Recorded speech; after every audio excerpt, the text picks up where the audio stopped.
Hey, architecture firm owners and emerging leaders. Get ready for unparalleled insight into the development of a world-class architecture firm and a worldwide organization driving the digital transformation of the design and construction industry. With Build Smart, the podcast that's changing how our profession operates. We share the incredible stories behind innovation in the building industry with my friend and co-host, Patrick McLamey, FAIA, former CEO of the international architecture firm, HOK. You know, Yamasaki's office or firm lasted during his lifetime. And when he passed away, I think that was the end of the Yamasaki office. Helmut did not want that. He wanted a firm that would live out and grow beyond the founders. In Season 1, discover the untold stories behind HOK's meteoric rise, from 150 employees in St. Louis to a powerhouse with over 1,900 staff members and 27 offices worldwide.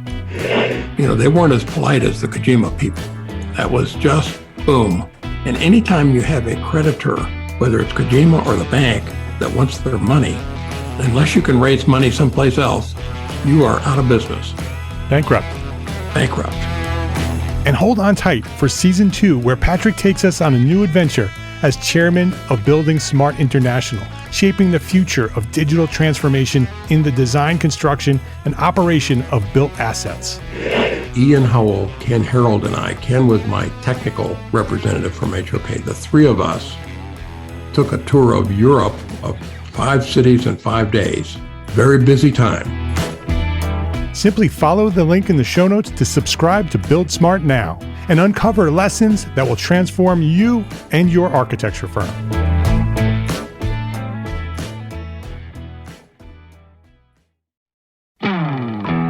Hey, architecture firm owners and emerging leaders. Get ready for unparalleled insight into the development of a world-class architecture firm and a worldwide organization driving the digital transformation of the design and construction industry. With Build Smart, the podcast that's changing how our profession operates. We share the incredible stories behind innovation in the building industry with my friend and co-host, Patrick McLamey, FAIA, former CEO of the international architecture firm, HOK. You know, Yamasaki's office or firm lasted during his lifetime. And when he passed away, I think that was the end of the Yamasaki office. Helmut did not want that. He wanted a firm that would live out and grow beyond the founders. In Season 1, discover the untold stories behind HOK's meteoric rise, from 150 employees in St. Louis to a powerhouse with over 1,900 staff members and 27 offices worldwide. You know, they weren't as polite as the Kojima people. That was just boom. And anytime you have a creditor, whether it's Kojima or the bank, that wants their money, unless you can raise money someplace else, you are out of business. Bankrupt. And hold on tight for Season 2, where Patrick takes us on a new adventure as chairman of Building Smart International, shaping the future of digital transformation in the design, construction, and operation of built assets. Ian Howell, Ken Harold, and I, Ken was my technical representative from HOK. The three of us took a tour of Europe of 5 cities in 5 days. Very busy time. Simply follow the link in the show notes to subscribe to Build Smart now and uncover lessons that will transform you and your architecture firm.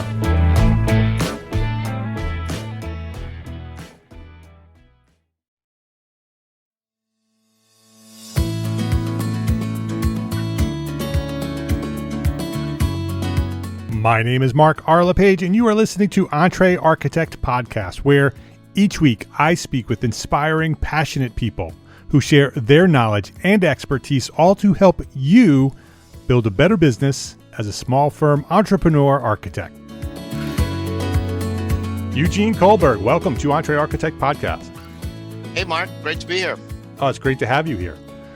Eugene Colberg is a Brooklyn-based architect with over 25 years of experience producing award-winning architecture and interiors in the United States and internationally. As Principal of Colberg Architecture, he has designed imaginative and environmentally sensitive projects across the spectrum of project types. Eugene worked at large firms like Gensler and Ennead before embarking on his own practice in 2016, which has grown each year since its founding.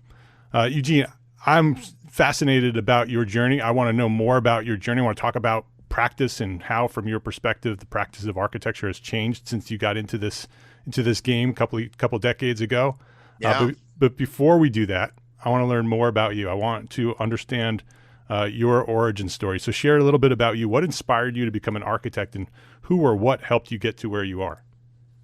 Well, I'm originally from Puerto Rico. I grew up, was born and grew up there. And looking back at it, I come from a long line of what I would call tinkerers. People that spend both officially as their jobs and unofficially tinkering all day with mechanical things. One of my grandfathers was a train mechanic. My other grandfather had a coffee farm, and he was always messing around with all the machines. And that was on the sort of the male side of the family. The female side of the family, they were always kind of painting on the background and kind of art on the background. So I think, not to be stereotypical, but I sort of drew on both of those. And I knew I wanted to do something that allowed me to tinker every single day of the week. I didn't have really any exposure. I didn't know what an architect did. I knew kind of what an engineer did. I knew what a contractor did. So I could have probably ended up in those branches of the construction field. But I in high school, I kept my nose down, had good grades. I was fortunate enough to get accepted into Cornell, which back then, and I think still now, is the top architecture school in the country. And both the students, the peers there, and professors basically just honed me with hours and hours and hours and hours and hours and hours and hours and hours and hours of work. Came to New York right after that, and been here ever since. So just kind of honing by trying, honing by empirical exercises. Yeah, I want to go back to the beginning of your story. You said was it your father was a train mechanic? My grandfather. My grandfather was a train mechanic, and coffee farmers and artists, and it's like this. It's like if you were going to design an architect, and you needed the recipe for an architect, take a little bit of mechanic and trains and coffee farmers and artists, and that all. But at the same time, half the family are accountants. Yeah, right. So, exactly. So I guess that, like nowadays, I talk to my dad about just like accounting stuff. It's like something that I never realized or never figured I would do.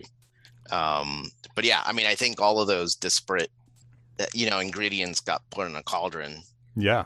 And, were you exposed to the coffee farm and the train mechanic and have that experience as a kid? I remember being very little and going to the just being around stuff. Yeah. And I have a twin brother who's in advertising. We were both things were always around us. Like my grandfather had this big machine shop in his garage, like not like a table saw and like chop saw type of thing, but he had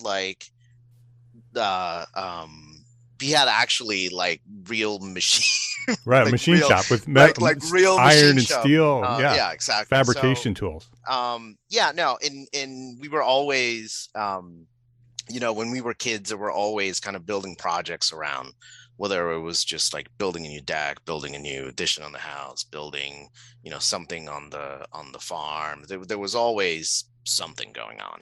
Were you actively encouraged to tinker, or was it just part of your environment in your everyday No, world? I mean, I think we were. It was nobody. I'll say the opposite. Nobody kept us away from it. Yeah. It was one of those things where, I mean, I think if it was now, they would probably, it's like, yeah, no, the kid doesn't belong in a shop. But, back then, the 70s in Puerto Rico, it's like, yeah, okay, Yeah, sure. exactly. Let them use the Let him use the let grinder. him use the high power drill. Right. Yeah. Yeah, no, and we had our own. I mean, I remember having our own little projects. Just whether they were meant for us to waste time or not, they definitely had an influence. So do you remember when you discovered what an architect was and what they did? Yeah, I did.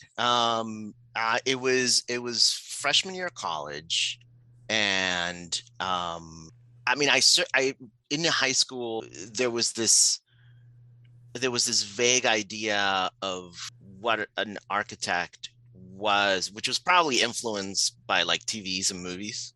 Sure. Probably Yep. some round glasses and a bow tie in there somewhere.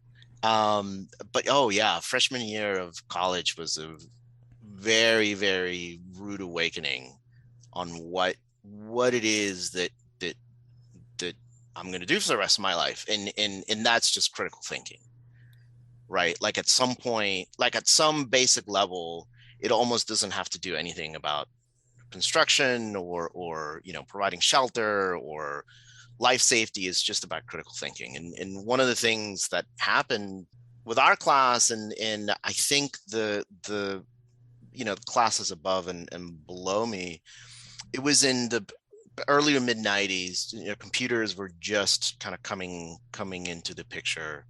But I think a lot of people just went in different directions outside of architecture. I have a lot of colleagues that went into video game design and kind of movie production, kind of on the digital side of things. So a lot of people just kind of got really enamored by that. But the basis of that was this kind of critical thinking layer that we were just kind of hammered with. So that's what that was an initial shock. And I think it was something that I was definitely surprised by, but also satisfied by this thing that I was kind of learning how to do. And then as you went through, you're like, oh, okay, yeah, okay, right, that's right. We need to think about structure, and we need to think about envelope, and we need to think about life safety, and so on and so on. So that was kind of the first kind of layer of the peeling the onion type of thing. The second one was when I landed in New York. I mean, I didn't really land. I just took the bus from Ithaca. But I was hired by an office called Rogers Marvel Architects, which doesn't exist anymore. There's different practices now. But it was a young practice, and it was a little bit of a kind of sink or swim mentality there. There were two young partners that were 40 by then. The office was about 10 people. And that was the first glimpse I got of what a kind of generalist practice, right? It's like these guys were doing everything and anything that would just be put in front of their desks. And that was like, oh yeah, this is super, super cool. I really, really enjoy this. This is not about being, locked up in a room just with mountains of tracing paper. This is about doing that, but in the afternoon, going down a drop scaffolding on a public school project to inspect a spandrel beam, which I have no clue what it was. But I had a structural engineer next to me, and he's like, "Oh yeah, this is the thing that we need to change." And I'm like, "Oh, okay, all right, good. I'll write it on my notes for the report." So that was the real. I mean, I was there for about 12 years in that office, and both the office grew, in size and scope, but also the people that were there that at that time, including myself, and I think there's probably maybe 15 or 20 people that now have their own offices that came out of there. Interesting. I think it was just that spirit of like, yeah, we can do it. We can do everything as long as we think critically and, and apply a rigor to what we're doing. We can basically do everything. And at one point, a couple of years before I left, I was doing, at the same time, I was doing an art gallery. I was doing a multifamily project. I was doing a master plan for a cemetery. I was doing a furniture line. I was doing a line of tabletop accessories, and we were doing a workplace project. And that was me. I mean, obviously it was, with a team of people. But that was the other kind of second schooling that I had. So you like that diversity of work, being able to do lots of different things? Yes, I am a huge believer on a generalist practice. Yeah. I think specialists have their place, and experts have their place in a as a service, but also as a service within the span of a project. And that was, and then the opposite was when I got to Gensler. They at the time there, they referred to themselves as a constellation of stars, right? But the Gensler model is a studio model where everybody is specialized in something, right? You have the different studio, you have the retail studio and the workplace studio and they had a mission critical studio. This was in the New York office. Branding studio, and even within the workplace studio, right? They had the studio that did the creative offices like ad agencies, which my wife was in one of those. But they had the ones that did attorney's office. They had, that were even more specialized. And the idea there is that you're obviously, as a client, right, you're getting the expert in that field to work on it. Where I'm coming from is that, yeah, that's great. And you always need that as part of a team, but I'm using the knowledge and the experience and the baggage that I get from a different project type and applying some of that thinking to this other project type. For example, when we were doing back in Rogers Marvel, when we were doing we had the opportunity to come in on the ground floor with the brand Kate Spade, do their offices, do their retail stores, and kind of do everything with them. And one of the things that the principal said at the time is like, well, this should look like an art gallery. And all we've been doing for the last X amount of years have been art galleries. So we can definitely translate that. We can translate the experience, the materials, the rawness, the, this and that and the other into something, and and spit out a new kind of look and feel for this brand. So I'm a big believer in that.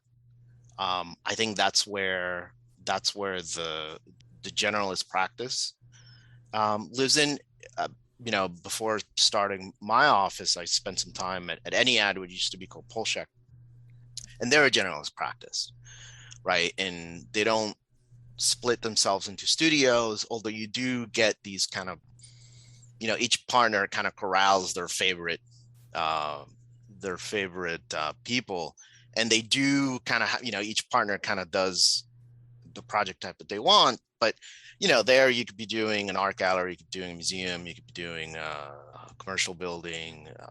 It could be a project in New York or a project in Stanford or in China. It could be a hospital, it could be an opera house, right? But I think they're using those lessons that you learn on different project types.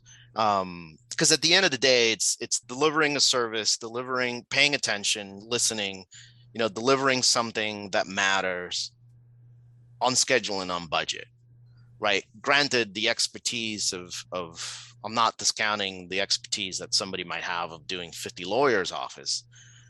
But at some point, that cross-pollination of different project types is a total asset.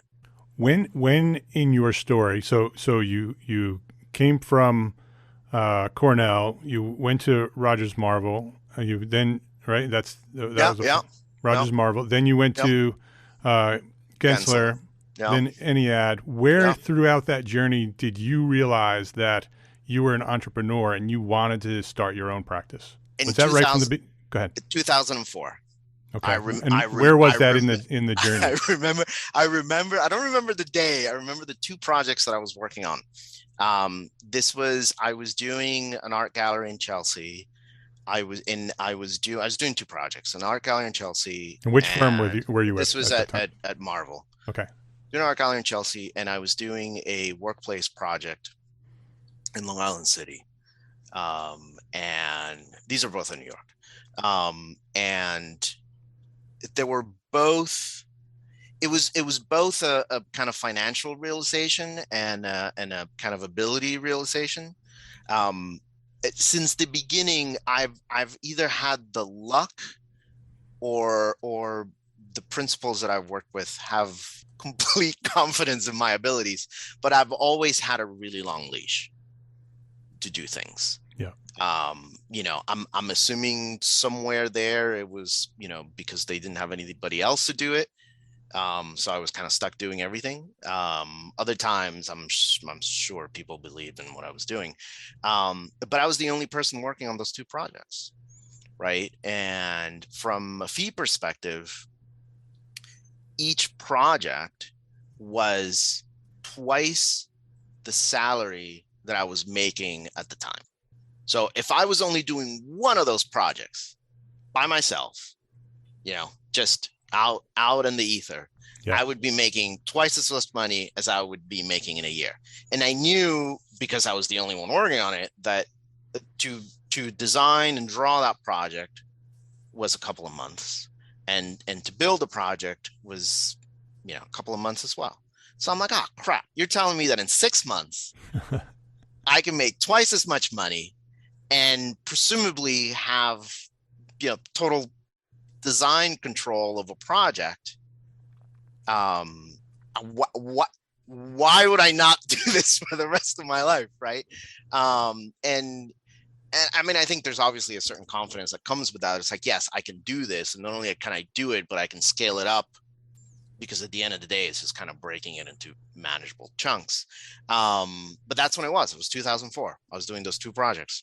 So that was 12 years before you actually launched the firm. Then so the thing that I realized very shortly after, I'm like, yeah, this is great, but all my friends are architects. The architecture school that I went to over at Cornell, it's like you don't really get to socialize with anybody that's not an architect. Right. And I'm like, wait, all my friends are architects and they have no money, and why would they hire me to be their architects when they could just be their own architect? So I realized that I had basically no mechanism of getting clients.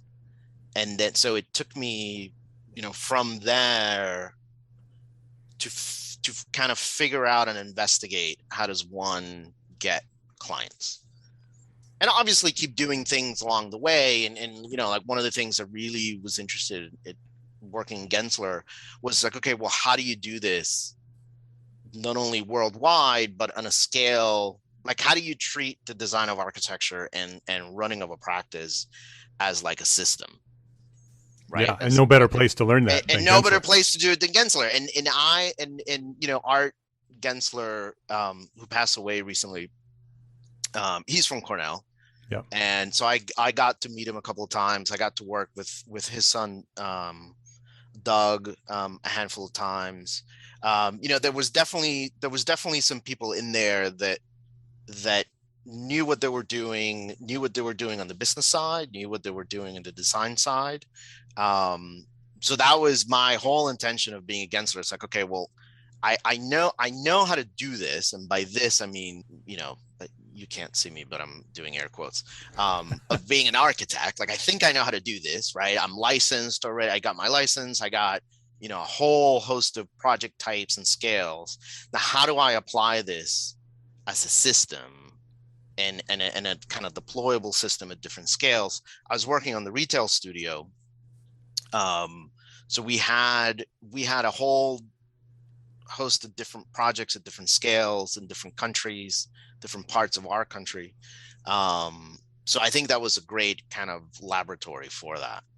So what was the trigger that actually launched the firm in 2016? It was a conversation with with a really, really, really nice client that I had at NCARB. It was a project for a developer in Brooklyn, and we clicked since the beginning. We're of similar age. It's a group of developers, and some of them are younger, some of them are older.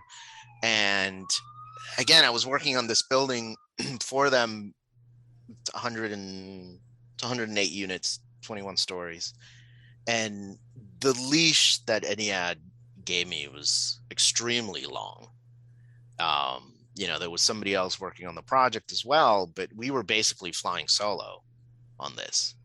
And in one of the things that I wanted to apply to this project was like, okay, well, I have the experience, I know how to do it. How do I take some of the kind of the systems idea that I learned at Gensler, and how do I apply it to this project? How can we make, from a point of view of design and documentation, how can we be the most efficient we can? Because it's only 2 people working on this, right? Right. It should have been probably 1 or 2 more helping with stuff, but we were 2. That's what the office had, right? And again, I realized, like, hold on a second, I can do this. That same realization from 2004, right. I had it again. It's like, whoa. Forget about an art gallery in a workplace office. I can do a 20-story building by myself. Yeah, you were doing it. With some help. That gives you lots of confidence. Right. With some help. I mean, this is the thing that you have to, keep repeating to everybody, and it's like you never do this by yourself. Right. There's always mentors, there's always peers, there's always, accidental collisions that happen that take you where you are, right? There's always family support. It takes a village, right?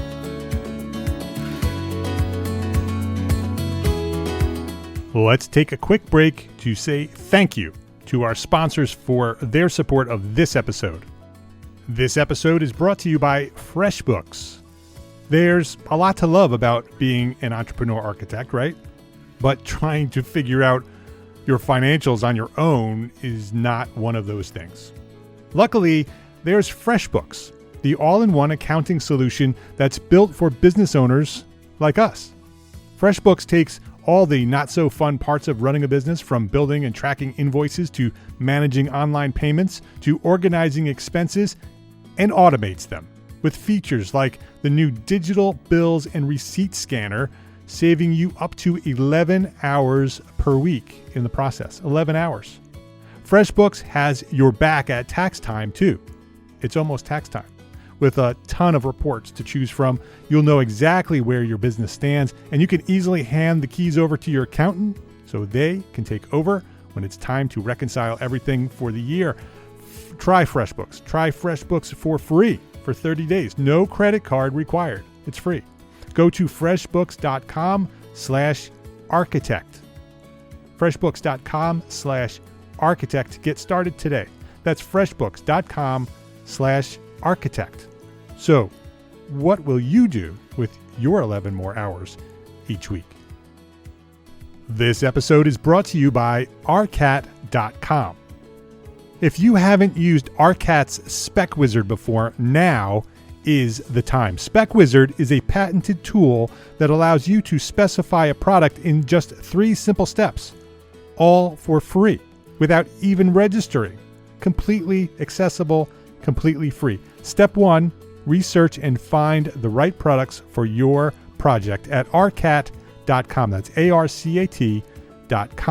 Step 2, use the Spec Wizard tool to select products and options, right? Simple. Step 3, generate a complete 3-part CSI or CSC specification based on your selections. That's it.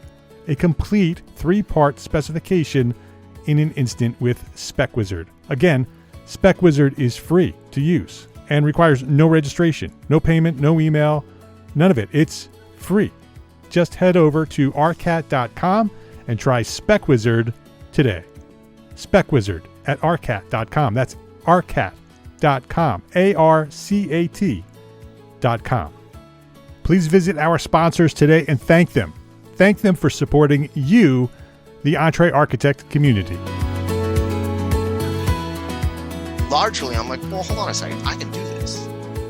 And one of the things that I was also learning in the process was that when you're a developer, a lot of what you do is look at development sites, right? And to do your projects. And these developers, somebody with the skill set that I had, in order to digest, translate, and analyze the zoning resolution in the building code, right? Because at the end of the day, they need to go out and look for investors, look for partners. And those people are saying, okay, well, this is great, but what can you do here? The what can you do here part, I can supply. Right. So I ended up working with a handful of developers that I was doing that. And I was doing that mostly for free, right? I mean, the hope in all of this stuff is that you provide a small service and then you get signed on the project. And I still do it.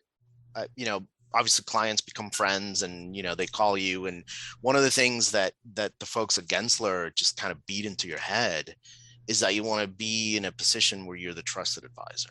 Right. Right. And that was big back then. I'm hoping that it still is over there. That was one of the life lessons I came out of from that place. Is like, you want to be, when this person has a question, whether it's about a development site or about another project that they're doing and they're asking you for your opinion or anything, you want to be that trusted advisor. Because if they trust you with a handful of things, they're definitely going to trust you with more. They're definitely going to trust you with a project, and they're going to trust your opinion. And when you're designing and documenting a project or it's getting built, the importance of your opinion matters. So that was one thing that I realized, and I was like, okay, well, I can do it. And then finally one of these projects landed and I'm like, okay, well, this is it. The momentum shifts, and now it's time to focus solely on my practice. I mean, along the way, you're also doing a lot of little independent projects. Yep. So you're trying to figure out, how to do this. You're building your own rapport with different building consultants as well. And I also depend a lot on them. They depend a lot on me. So that was one thing that both, on the day job, but also on an independent basis, that's something that I have had also the fortune of getting a lot of projects from other building consultants that kind of recognize that, we're an asset to have on their project, and they bring us in. And we're big into not being jerks, and we're big into not working with jerks. So I think at the end of the day, when you're working on a large project, that it's somebody or a team of people that you're going to be seeing on a weekly basis for a handful of years. Yeah, that's for sure. So, it's sure. Like, why would you do that? Over time, you learn to see the red flags, and early on in your career, you ignore those red flags, and then you get burned a couple of times, and you start. Exactly.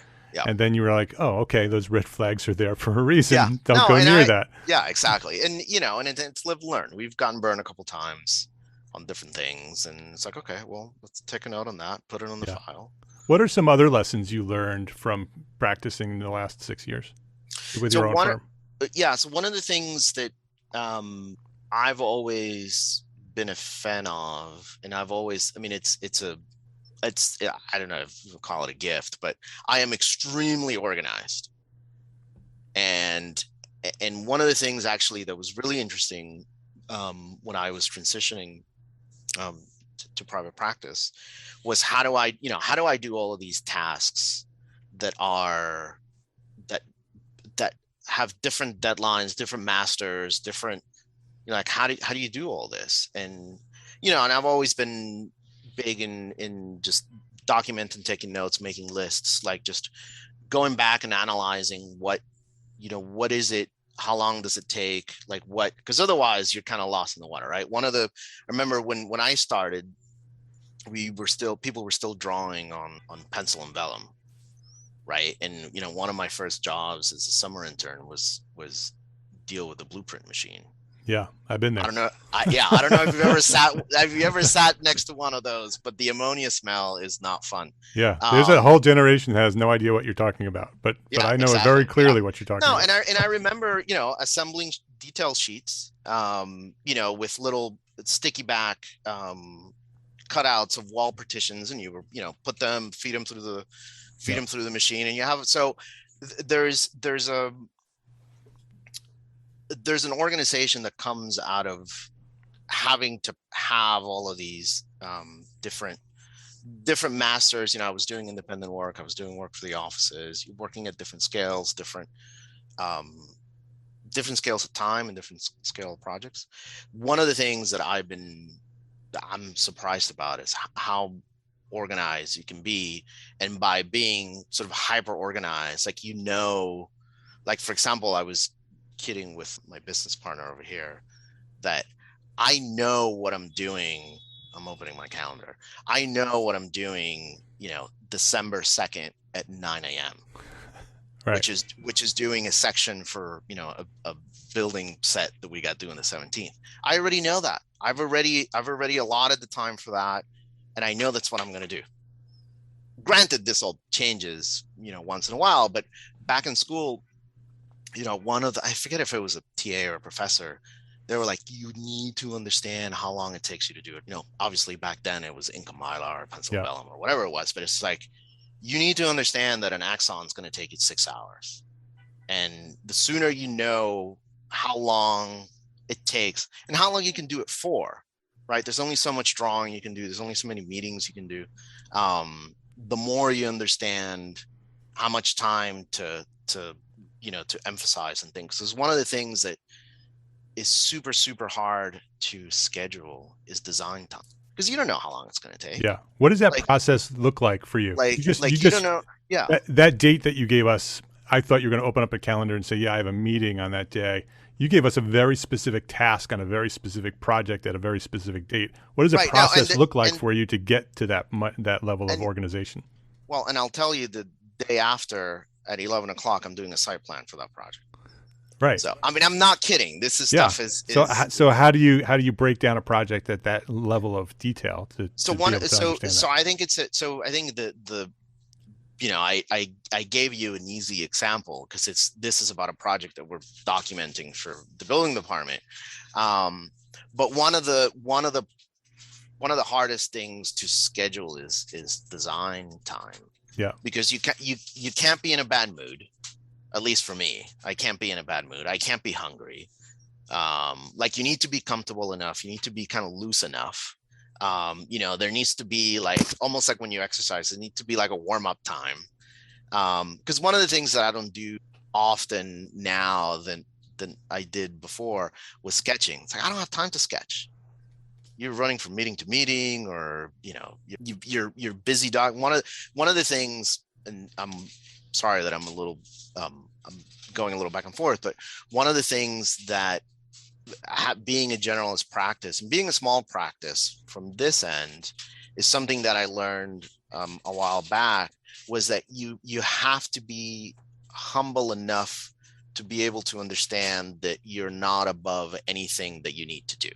Right. One of the things that I did that I've always been a big believer in, it's like, I don't care if I'm doing, if my task as part of the team is building a model, is getting coffee, is, doing the napkin sketch, or doing a wall section detail, or, or doing an RCP. It's like, it doesn't matter. It's like, you have to understand that all of these disparate parts will become part of a project, and it's a team effort. Right. So on a small practice. How big is the team? Our team right now? Yeah. How big is the firm? It ranges between 2 and 5 people. Okay. Depending, if it's the summer, we got more. If it's the winter, we got less. Employees or 1099s? Both. Both. Okay. So one of the things that I have to do, as the business owner and the licensed architects, at the end of the day, I'm responsible.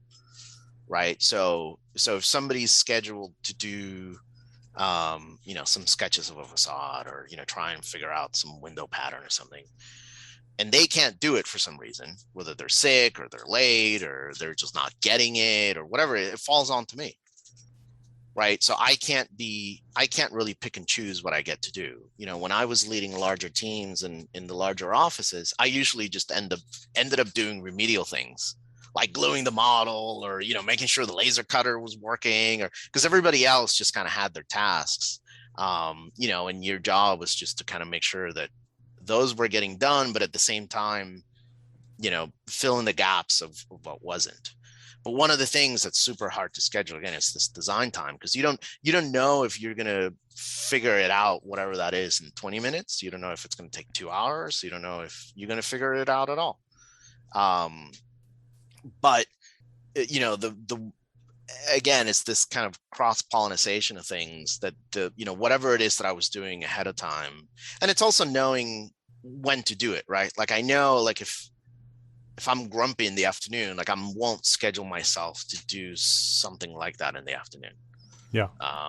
So it's about knowing yourself. It's about knowing your capacity, having a little bit of confidence in what you're doing. Do you have a specific time in your week where you're actually doing that planning? Yeah, I do in the mornings, for sure. And it's blocked out on your calendar. That's blocked out in the morning. I mean, I also know that I can't really, I'm not as effective doing a task for more than 2 hours straight. So I usually block myself for, 2 hours. But one of the things, and kind of jumping into the COVID thing for a second, one of the things that's been, it's kind of like a double-edged sword. One thing that's been extremely hard to do, but also super, super easy on the schedule, is to have virtual meetings. Right. Like to present a scheme or to present an idea or whatever it is you're trying to illustrate on a screen is super, super hard. And then people want to see it ahead of time, so they're prepared with comments, and half of the people are on the phone, the other quarter is on an iPhone, which you can't see very well, the other ones have bad connection, and then a quarter of them, and I'm guilty of this too, is just kind of checking email and like doing their own things because they think that doesn't apply to them, right? So to get people to focus on something is extremely difficult. Now, on the other hand, I can be present at meetings and in discussions that involve me peripherally and be doing other things at the same time. And that is super awesome. The fact that I don't have to catch a subway for an hour to go to a meeting with an engineer and then figure out that, oh yeah, I just wasted 2 hours because nobody really actually needed my feedback, and then hop on the train again and come back to the office and have the entire afternoon wasted. I just listened to an entire conversation, inserted myself when it was appropriate, but at the same time I was just kind of doing mindless things in the office that allowed me to do that. So it's been a sort of double-edged sword on that. So do you feel that some of those changes that happened during COVID will remain and become part of our practice of architecture in a post-COVID world? For sure. I remember doing, when I was a Gensler, since we were doing retail and we were doing retail throughout the country, we already had some of this going on. Like the in-person meetings we had were very, very limited. Most of it were calls. There were about 20 people on a call. The kind of the video part was not there. Yeah. So you would send PDFs ahead of time, and you would be kind of flipping through it. So that at that point, this was in maybe like 2010. So stuff wasn't completely there, but their go-to meetings and WebEx and stuff were there. I think what it does is that it from a practice, I think it lets you be more involved in places where you can't physically be. Yeah. Over in ENIAD, we were doing projects in China, and that's the way you work, right? There's a small footprint of an office there, but that's just how you work. So I think it's both because of COVID, I think that's proved that there's a little different way of doing this in terms of like presenting materials or having a coordination meeting, where you need different people to just kind of focus on the same plan. I think that's tough to do. And on the, we have a handful of projects right now that are under construction, and I'm kind of forcing the issue, like, guys, if we're having a coordination meeting, but a lot of things are and will still be virtual. Yeah, I think that some of that is going to be the pieces of our profession that we need to still work out. That I think a lot of these changes that happened during COVID will remain, but we're still going to have to figure out how best to utilize them, because I think, like you just said, some meetings should be face to face, right? And we should go to the effort of meeting in a space and go through specific things. And so I think we'll have to find our way to do that, and that'll happen over the next couple of years. I mean, one of the things that the virtual meeting underscores, and I think you were kind of hinting at it, is the importance of the event, right? Like if we were having, like, say, 10 years ago, if you were having a big design presentation, that was a big to do, right? You booked the big conference room, you booked the conference room with the biggest, or best lighting, or the one that the AC didn't suck, or you made sure that you had the coffee, the cookies, the thing, everything, and there was an importance about the event that the people there, both on our side of the table and the client side of the table, understood that the decisions being made were important, and that they needed to make the decisions at that time because that was the time of the meeting. I think that's tougher to do virtually. Yeah. Right. Like people don't, because, and I'm guilty of it too. There's half the people that are kind of not paying attention because you're doing other things, as your email inbox keeps getting filled up. And I think the importance of the event and the kind of the decisions that need to be made is lost. Looking into the future, Eugene, where do you think the practice is going in the next 5 years? Not super far out into the future, just in the next few years. How do you think the profession will change permanently, as a result of what we've been through in these past few years? Well, I think that the profession is moving in. I mean, I'm always a optimist, so I would think that we're moving in the right direction. Yeah. Probably with a couple of bangs against the wall and stuff. A few adjustments. Yeah. But I mean, I think that the kids that are coming out of school in the last, kind of 5 years have a completely different different attitude, but also a different definition of what an architect is. Yeah, different mindset, different perspective. Different mindset. They're way bigger on where does an architect does its best to influence decision making. Yeah. And that a lot of times is not within an architecture office. Right, exactly. Right? That's working in government, implementing policy, coming up with policy.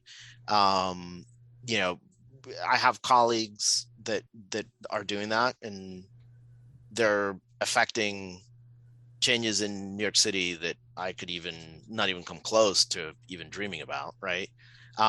So I think that the way that architecture is going is that there's these non-traditional roles that a lot of people are embracing, and kind of bringing architecture with it, or bringing the architectural kind of thought process with it. I think within the practice itself, there's that same spirit of like, hey, we can do better, and it's our job to do better in terms of sustainability and climate change and the kind of technology and the way of kind of building things, the tectonics of things. And so I think that even just that is great. Yeah. I think there's also been a little bit of a retraction on the kind of the Starchitect idea, right? Which was super big over the last 10, 15 years. I mean, there's still a handful of them. But the idea of the team as opposed to the, very much so, the soul, I think that's extremely refreshing and welcoming. Yeah, that's very interesting. I think that'll be a big piece of the future of our profession is teams and collaboration of teams. Well, and because everything is a lot more specific, it require, and this has always been the case, but for some reason there was the kind of the birth of this architect that supposedly knows everything. But because the niches are deeper, the budgets are tighter, the schedule frames are shorter, everything is more rigorous. You need to assemble yourself with experts. Back to the generalist practice, you think of the architect as the person who knows a little about a lot, right? And then consultants or engineers are the person who knows a lot about a little, right? I think that you're always are going to need somebody who knows a little about a lot, but the more people that you need that know a lot about a little is growing. Yeah. And you can't do a project without that massive of a team. Yeah. Super interesting conversation. Very, very interesting conversation. Before we wrap things up here, Eugene, I want to ask you the one question that I ask everybody here. What's one thing that a small firm architect can do today to build a better business for tomorrow? I think you have to have a right mix of kind of optimism and pragmatism, and understand your limits, understand what you can do, understand where you kind of fit in the scheme of things, but also be aspirational and never forget that there's a reason why you're doing this.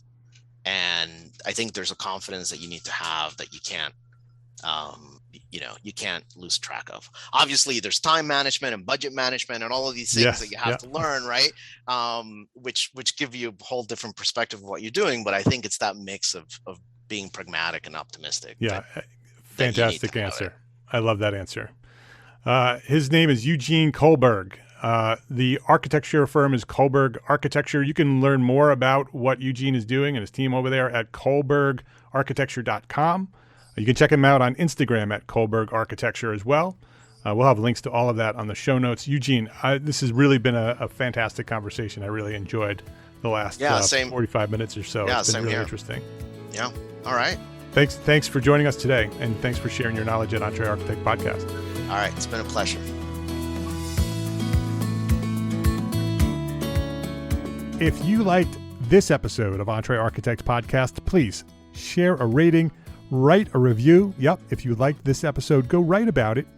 Wherever you're listening to this episode, they all have access to a rating or a review. I ask you to do that because that's how other architects will find it. And share this link, the link to this episode. If you liked it, share it with a friend who may not know what we're doing here at Entre Architect. That's how we've grown over the last 10 years. Yes, 2022 is our 10th year here at Entre Architect Podcast, and that is how we've grown because you share this link with a friend. That's how we've grown to serve thousands more architects just like you. And thank you to our sponsors because we could not do it without them. To sponsors for this episode, FreshBooks and ArtCat, thank you for their support. Links to our sponsors and all the resources we discussed today on this episode are available at the show notes for this episode found at entrearchitect.com/podcast. Entre Architect is a member of Gable Media Podcast Network. Gable Media is curated thought leadership for an audience dedicated to building a better world. Listen and subscribe to all the shows at gablemedia.com. That's GABL media.com. Go check out gablemedia.com. Right now we have 10 podcasts on gablemedia.com, all architecture, engineering, construction. You will love it. It's built for you. Go check it out at gablemedia.com. And coming to Austin this fall, Austin, Texas, this fall of 2022, the Entre Architect Community Annual Meeting. Yes, the first ever live and in-person conference for you, small firm architects.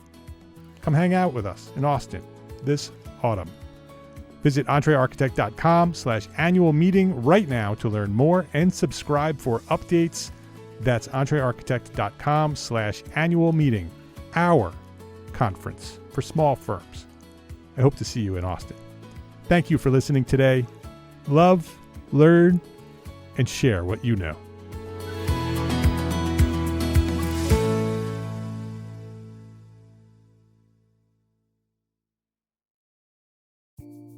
Imagine earning continuing education credits while doing exactly what you're doing right now.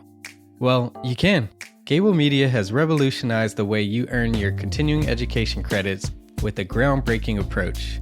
Forget running around town and scouring the internet for credit-worthy courses.